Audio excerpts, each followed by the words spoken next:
На одном из искусственных футбольных полей Владикавказа состоялось историческое событие. Хоккейная Алания приняла приглашение любительского футбольного коллектива выявить сильнейшего на поле и на льду. Целью данной игры стало не столько соперничество команд, представляющих разные виды спорта, сколько приятное проведение времени и налаживание дружественных отношений.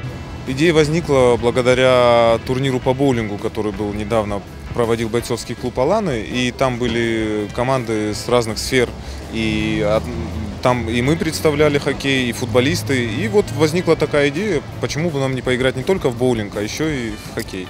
В хоккей и футбол, то есть у нас серия матчей будет, мы сейчас играем в футбол, а потом через 2 недели играем с ними же в хоккей.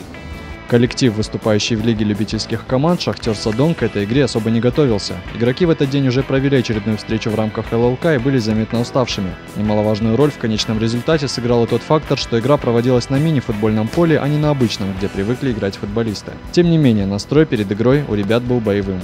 Ну, от этого матча мы, конечно, ждем победы, так как мы футболисты, мы должны одержать только победу и желательно сыграть на 0 и выиграть очень-очень крупно, так как в хоккее нам будет очень-очень тяжело, и надо сделать такую разницу, чтобы они даже в хоккее не отыграли.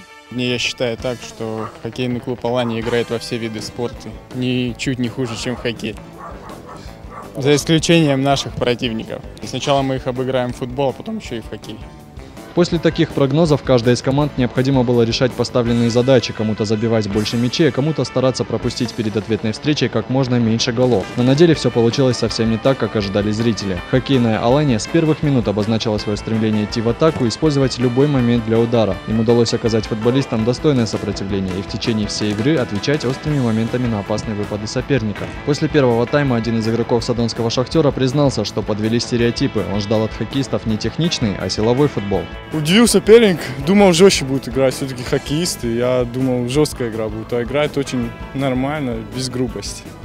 Выявить победителя в основное время не удалось, счет был равным 3-3. В серии послематчевых пенальти свежее оказались любители шайб и клюшек. Они дважды сумели вколотить мяч в сетку ворот, итог 2-1 по пенальти. Садонцам теперь предстоит хорошенько подготовиться к ответному матчу, который на этот раз будет проходить на ледовой арене. Тем более, что некоторые из игроков ни разу не стояли на коньках. В преддверии ответного матча Алания проведет футболистам несколько уроков хоккея, и кто знает, возможно, садонцам удастся удивить хозяев льда.